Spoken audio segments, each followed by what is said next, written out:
नमस्कार, आप देख रहे हैं सी न्यूज भारत और मैं हूं आपके साथ प्रिया श्रीवास्तव। वक्त हो गया यूपी की खास खबरों की ओर रुख करने का।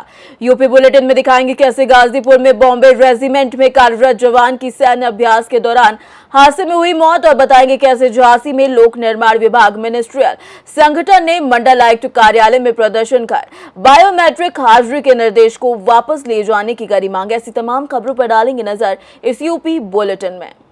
खबर गाजीपुर से है, जहां बॉम्बे रेजिमेंट में कार्यरत जवान अकबर खां की लेह में सैन्य अभ्यास के दौरान हादसे में मौत हो गई, तो वहीं शहीद के पार्थिव शरीर को जमानिया विकासखंड के जबूरना गांव लाया गया, जहां डीएमआर के अखौरी और एसपी डॉक्टर ईरज राजा की उपस्थिति में शहीद जवान के पार्थिव शरीर को सलामी दी गई। फिर एसपी ने शहीद जवान की कब्र पर मिट्टी डालकर श्रद्धांजलि दी, तो वहीं डीएम ने शहीद जवान के घर पहुंचकर शोक संवेदना प्रकट की। इस अवसर पर SP RLA Balwant Chaudhary, SDM Abhishek Kumar Singh, तहसीलदार रामनारायण वर्मा सहित अन्य अधिकारी उपस्थित रहे। गाजीपुर से सी न्यूज संवाददाता रामू चौरसिया की रिपोर्ट।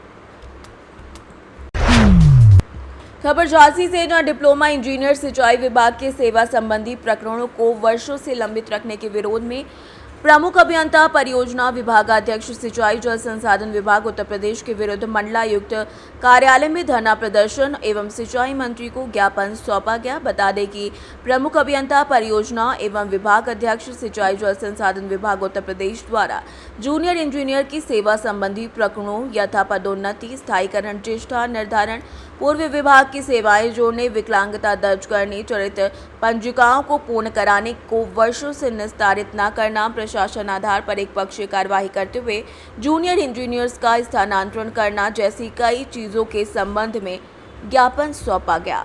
मेरा नाम हेमंत कुमार रावत, मैं अतिरिक्त महासचिव मध्य प्रांतीय पदाधिकारी हूँ और हम लोगों का ये धरने का जो कार्यक्रम है वो प्रमुख अभियंता परियोजना माननीय अखिलेश सचान जी द्वारा हमारे जो जूनियर इंजीनियरों की सेवा संबंधी प्रकरण है, जैसे कि ज्येष्ठता का निर्धारण, वरिष्ठता का निर्धारण और उनका सीनियर और उनके स्थायीकरण और हमारा जैसे सहायक अभियंताओं की के पद पर प्रोन्नति, एसीपी के प्रकरण, दिव्यांगता दर्ज करना आदि अनेक हमारे सेवा संबंधी प्रकरण हैं जो काफ़ी लंबे समय से हम लोगों के लंबे चल रहे हैं और जो प्रमुख अभियंता हैं उनने तानाशाही रवैया अपना रखा है और वो इन प्रकरणों को नहीं कर रहे हैं। इसलिए प्रांतीय नेतृत्व के आह्वान पर हमारे चरणबद्ध तरीके से शांतिपूर्ण कार्यक्रम चल रहे थे, जिसमें प्रथम चरण में हम लोगों ने 22 तारीख से 27 तारीख तक काला फीता बांधकर अपने सारे राजकीय कार्यों को किया।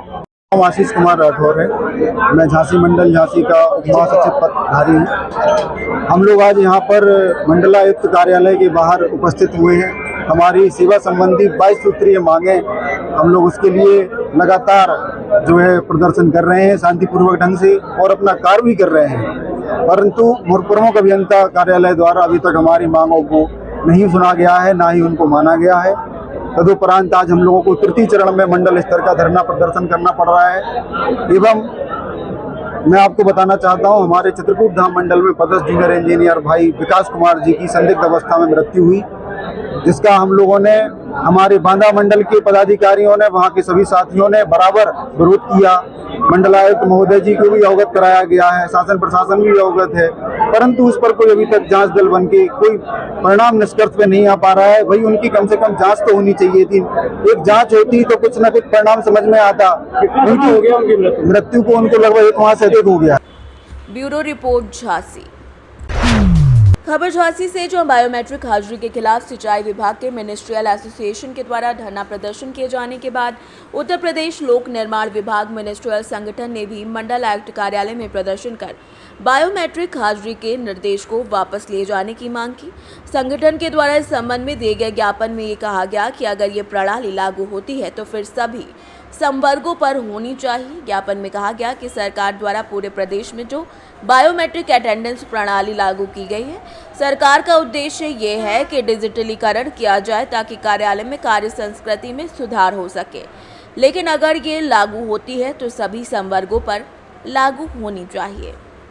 मांगे फिलहाल यही है कि हम सभी कर्मचारी एकजुटता के साथ यहाँ पर एकत्रित हुए हैं और अगर उपस्थिति दर्ज होती है तो वो एकरूपता होनी चाहिए। अच्छा, इसमें कठिनाई क्या है, बाधा क्या आ रही है, इसमें दिक्कत? बाधा ये आ रही है कि कर्मचारी सुबह 9:30 बजे से 10:15 बजे के बीच में अपनी उपस्थिति कार्यालय में दर्ज कराता है और अधिकारी वर्ग उससे जो है 5 बजे के बाद, नहीं पटल भी तो अलग अलग है, कई कोर्ट केस में है, कहीं कोई किसी तरह 5 बजे के बाद भी उनसे कार्य लेते हैं, तो उसको जो है इसमें छूट प्रदान होनी चाहिए कि अगर वो जो है अगर 10 बजे नहीं आ पा रहा है तो 11 बजे तक भी आ जाता है, 11:30 बजे तक भी आ जाता है, क्योंकि वो जो है अधिकारी उससे कार्य जो है अंतिम समय तक लेता है, जब तक वो बैठे रहते हैं कर्मी अधिकारी। तो उसमें अगर इधर नहीं है दिक्कत तो उधर दिक्कत है, उधर नहीं है तो इधर दिक्कत है। अधिकारियों द्वारा भी उत्पीड़न किया जा रहा है। सर अभी हम लोग सब कमिश्नर अधिकारी द्वारा उत्पीड़न तो नहीं कह सकते हैं, लेकिन इतना है कि कर्मचारी को अपने परिवार में बच्चों के साथ समय नहीं बिता पा रहा है। वो अगर समय का कम से कम एक समय भी फिक्स होना चाहिए कर्मचारियों के लिए कि अगर 5 बजे तक आप उपस्थिति दर्ज करा रहे हैं वापसी की, तो उसको 5 बजे के बाद सभी कार्यालयों में ताला भी लग जाना चाहिए। लेकिन कुछ कार्य ऐसे होते हैं जो विकास के लिए, और तो इस वजह से इसमें जो संभव ही नहीं है, लेकिन एकरूपता तो होनी ही चाहिए उपस्थिति के लिए। Bureau report Jhansi. खबर सहारनपुर से, जहां नगर देवबंद में अधिवक्ताओं के साथ हुए मामले को लेकर पूर्व सांसद राघव लखन पाल शर्मा अधिवक्ताओं से मिलने देवबंद कचहरी पहुंचे। मीडिया से वार्ता करते हुए बताया कि जिस प्रकार से देवबंद में एक सम्मानित अधिवक्ता के साथ मारपीट और दुर्व्यवहार की घटना की जानकारी प्राप्त हुई, ये घटना बहुत ही निंदनीय है। पूरे जनपद में अधिवक्ता हड़ताल पर हैं क्योंकि जिस प्रकार की कार्रवाई होनी चाहिए वो नहीं हुई है।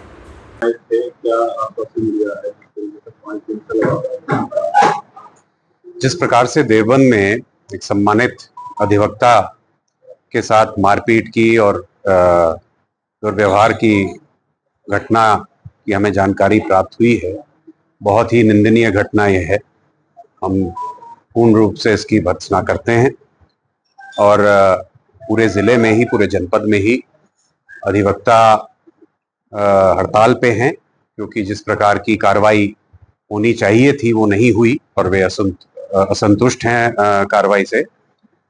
मैं आज उनको ये आश्वासन देने आया हूँ कि हम उनके साथ खड़े हैं और हमारी सरकार की भी ये मंशा है, क्योंकि देखिए अधिवक्ता जो होते हैं, वकील जो होते हैं, वो माध्यम होते हैं गरीबों को, कुचलों को, या जो पीड़ित लोग हैं जिन्हें आज तक न्याय नहीं मिला है, उनका हक नहीं मिला है, उनको न्याय दिलाने का काम करते हैं। एक कॉन्ड्यूट और कंडक्टर के रूप में वो उन्हें न्याय दिलाने में आगे बढ़ते हैं। तो हम अपने अधिवक्ता बंधुओं के साथ, साथियों के साथ खड़े हैं और ये आश्वासन दिलाने आए हैं कि जो भी कार्रवाई पुलिस के द्वारा होनी चाहिए उसको हम करवाएंगे। सहारनपुर से सी न्यूज़ संवाददाता आशीष शर्मा की रिपोर्ट। खबर सहारनपुर से, जहां देहात विधानसभा के लोकप्रिय विधायक और सपा सरकार में मंत्री रहे आशु मलिक का जनपद आगमन पर भव्य स्वागत किया गया। विधायक आशु मलिक के विधानसभा में कार्य मंत्रणा समिति का सदस्य बनने के बाद उनके चाहने वालों में काफी उत्साह भरा हुआ था।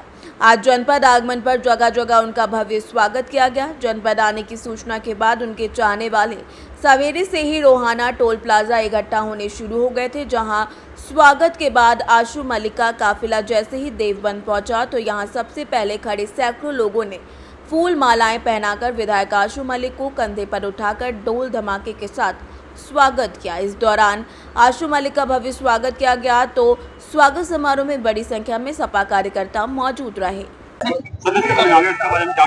मैं अपने देवबंद के सभी साथियों का जो यहाँ मौजूद हैं, जिन्होंने इतना हमारा स्वागत किया है, मैं इनका दिल की गहराइयों से शुक्रिया अदा करता हूँ। ये होर्डिंग का मामला बहुत चर्चाओं में चल रहा है। अरे छोड़ दो, अभी होर्डिंग का मामला बहुत पीछे चला गया। आगे की बात करें। हाँ। सहारनपुर से सी न्यूज़ संवाददाता आशीष शर्मा की रिपोर्ट। फिलहाल इस बुलेटिन में इतना ही। देश दुनिया की बाकी खबरों के साथ जुड़े रहने के लिए आप देखते रहिए सी न्यूज़ भारत।